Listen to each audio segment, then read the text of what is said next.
Hey everyone, welcome back to Hit Wicket, and we are back for our Ashes second test preview. That first test was a brilliant match to watch. We have done a review for that first match. You can check that link out above. The second test is coming up in about 4 or 5 days at the time of the recording of this video. There has been some news, some injury concerns with a couple of the sides, but if we go through, I guess we'll go through the losers first. No offense, England.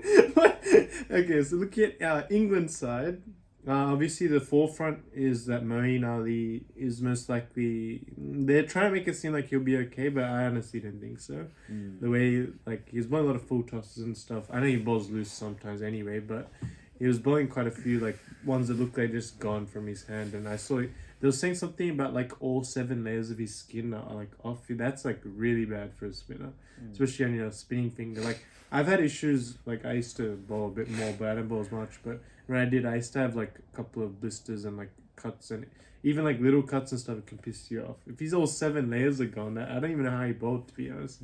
And they've also brought in Rehan Ahmed into the England squad, so that clearly they are worried. Like, they're ready to bring in an uncapped spinner. They might have to bring him in.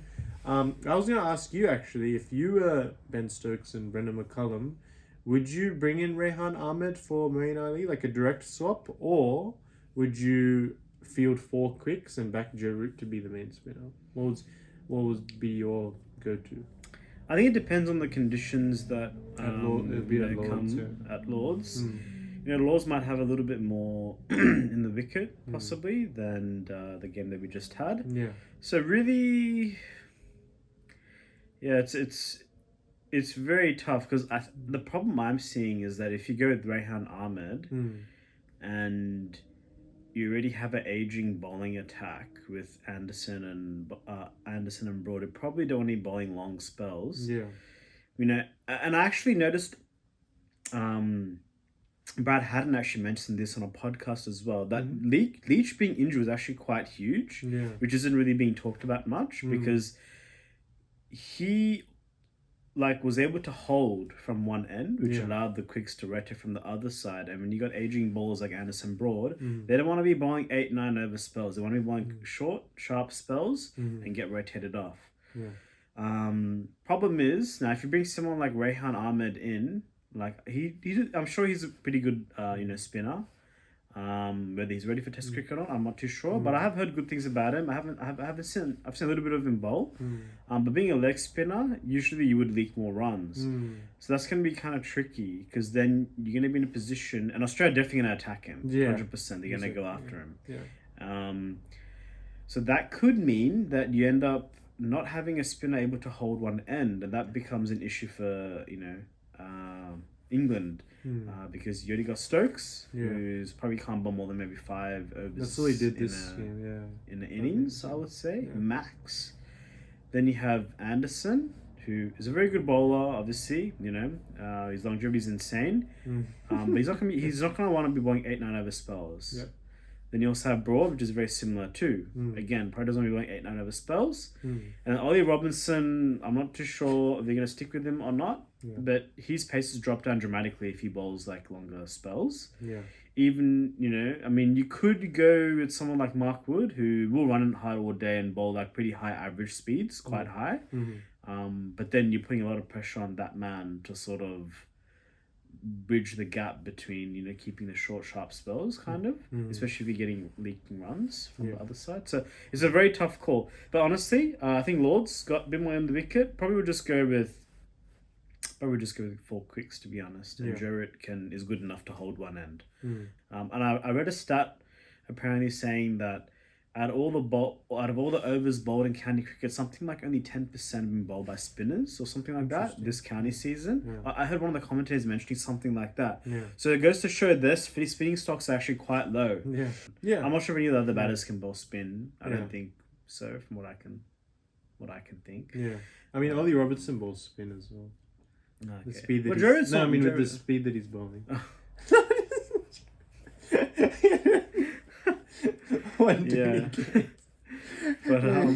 But Jared, I think he probably can do a good enough-ish job, hopefully. But then will that impact his batting in number 3?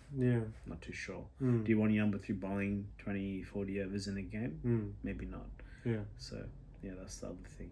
Very tricky, very tricky. Yeah. Yeah, I think if you go around Ahmed, you might have to bring in some with a bit more endurance. If Wood is fit, probably bring Wood in. Yeah. Also, it just brings a bit more variety to the attack. You could go Rokes, but I think I just don't know how fit these guys are right now, so it's very hard. But I'm just assuming they're all fit.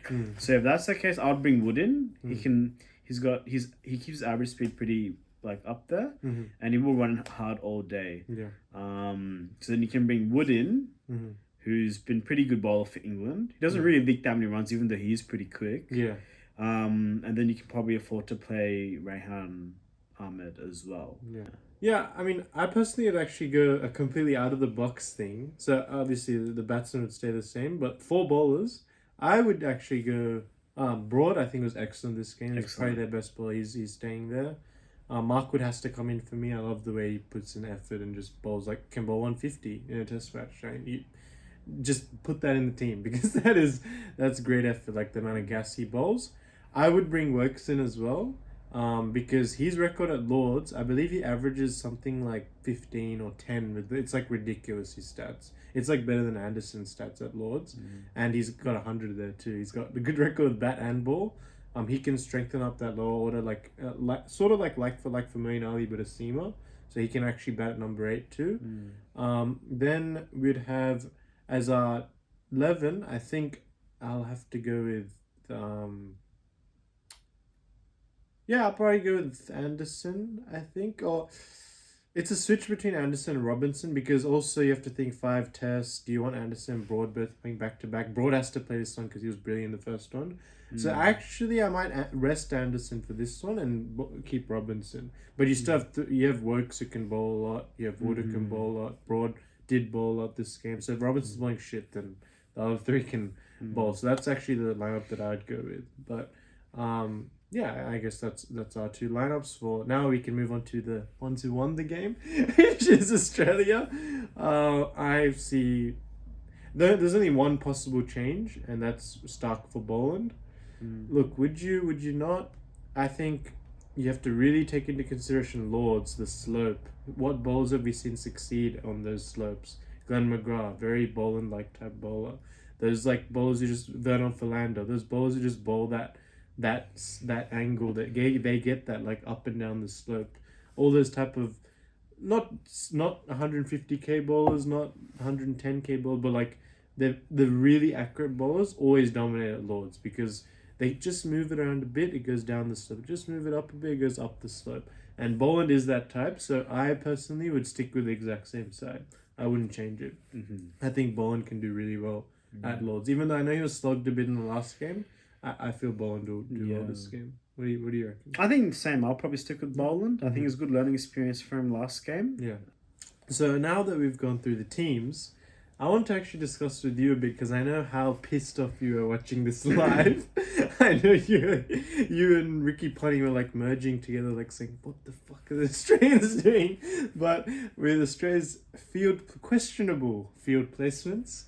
With 3 men out to start? 3 men, I think it was. Yeah, deep square, fine leg, and deep point. I know you wanted to kill the deep point, like by 10 over mark.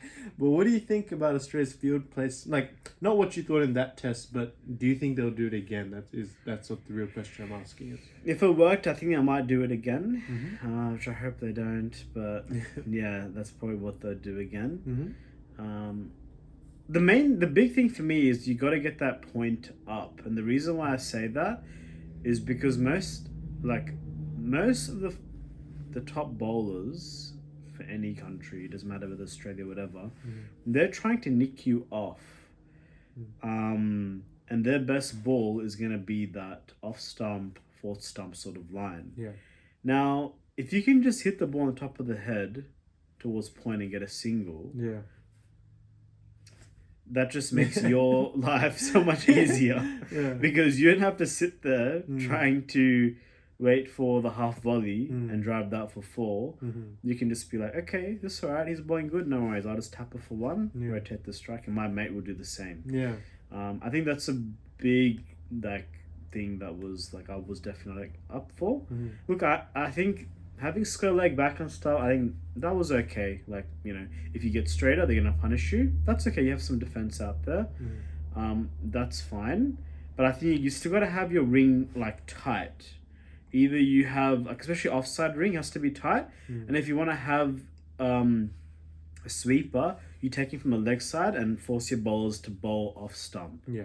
Okay. If they go across and hit your leg side, fair play. Yeah. Okay. But you can't have both out. I think that's just a bit dumb because they're getting singles from there and they're getting singles from this side. You got to make them try to hit through the field, especially like the first 10 overs. If they get off to like a few boundaries and it's getting they getting a lot of free flowing boundaries, the ball's not doing much. Okay, fine. You can put. Still, I would say keep that fielder up and probably get like a deep cover or something like that. Yeah. I think you really got to keep that point up because it's just. You saw high quality batsmen like Joe Root. Yeah, very easy. He just gets he gets up on his toes and just hits the ball on top of its head. Yeah. Goes for a single. Easy. He was doing that like in the first innings for days. He almost he was just getting so many singles. It's just Australia bowling well, but they couldn't keep him on strike. Yeah. You got to keep Joe Root on strike. Right? You rather him hit a 4, keep him on strike, and have some sort of plan to him, than him just get off strike. Yeah. Yeah. I think even the bigger thing is Jared is already in really good form, so he's probably going to score runs anyway. But it was more annoying when, like, for example, Harry Brook, Ollie Pope, they love playing that shot too, and Australia's letting them go, like, free runs. Yeah.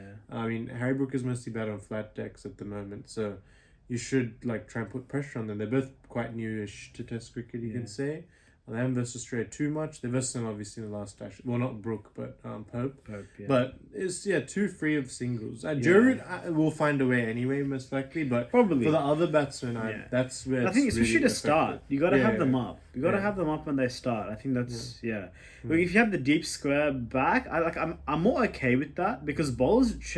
Like Australia's bowls mostly tend to go like top of off, right? That's where you've always been taught as a kid to pretty much bowl, and this is where they pretty much bowl. Yeah. They bowl top of off, full stump, top of off. So you don't want them to hit your best ball for a single. You want, if they hit that ball to point, you want to be cut off. Yeah. So you can keep them on strike and keep pinning at that line. Yeah. If they bowl straight, which effectively will be a bad ball in this circumstance, Yeah. okay, fine, you can have a deep square back. Okay, you probably still have a mid wicket and then you have a deep square. So mid wicket's up and then you have deep square back. Yeah. I think that's okay to start off with if you want to have one man out for a bit of defense. Yeah. Yeah, I guess just wrapping up this video. Final thoughts. What are your predictions for this game? I think Australia will win this one. I feel like the first test was sort of in England's basket, right? It was a flat deck, pitch was flat, weather was pretty good every time they were batting mostly. The second test, I feel like Lords, the slope will definitely, it usually does affect. I don't know how or why. I've never been at the ground, so it's hard to see on TV, you can't really tell. But it always seems to do something with that slope. And I feel like that brings Australia into it more than it does England. Of course, both sides have very good bowlers. Let's not get that wrong, but I feel like Australia's batsmen will play better on moving decks compared to England's batsmen, especially the way they play. In regards to who I think will be the top 2 performers from each side, for England, I can't look past Giroud. He's looking really good. Like, I can't look past him. I think he'll definitely score runs. Bowling wise, I'll go with Mark Wood. I don't even know if he's going to be the team as of yet, but I'm going to go with Mark Wood. I think he's going to be brilliant. Every time I watch him bowl, it's a joy to watch. For Australia, Khawaja had a really good test, but I feel like he has something to say maybe later on in the series. I think he'll be a bit more quieter this test. Maybe not. Maybe he'll get 200s again, but I'm going to go with Travis Head. I think he's going to get 100 or like a big score. And bowling-wise, I'm going to go with Nathan Lyon. I've been really happy with the way he's been bowling the last 6 months, and I feel he has another big bag in him. He's been, very, very good. What are your predictions? For my side, I think for England, I think Broad is going to be really good with the ball. Definitely a key play. I think he'll probably get a decent amount of wickets. Yep. He's in pretty good bowling form. And in terms of batting, I think Joe Root, again, I think he'll be, again, quality. He's been looking really good. Not Crawley? I know Crawley's your favourite batsman. He Yes. fucking hates Crawley. That smug look on his face when he like outside edges like every second. When Crawley was raising his bat for the 50, I think he nearly threw the remote at the TV. Crawley. But no, I think Joe Root and Broad from the English side. Yeah. I think they'll be their top performers. Mm-hmm. And then for the Australian side, I am gonna go. I was actually gonna say Travis Head, but since Judy said Travis Head, I'll be different. Don't be boring. I'll actually go Stephen Smith. I think he's gonna stand up this game. Missed out last game. I think he'll stand up this game. Yeah. And for bowlers, I'm gonna go with Cummings. I think he'll be good. Again, he's already he bowled quite well last game, and I think he's gonna carry that forward this game, and he's gonna be a nightmare to face with the Hill. So yeah, I think those two are my key performers. But I think Australia will win. That's my final prediction. Yeah. Okay. I guess we'll leave our preview there. Hopefully we see 5-0. BAZBALL, get the hell out of here. You guys suck. No, I'm just joking. Okay, and we'll try and do a review for this test as well. Hopefully it's another thriller. But yeah, be sure to join us for that one.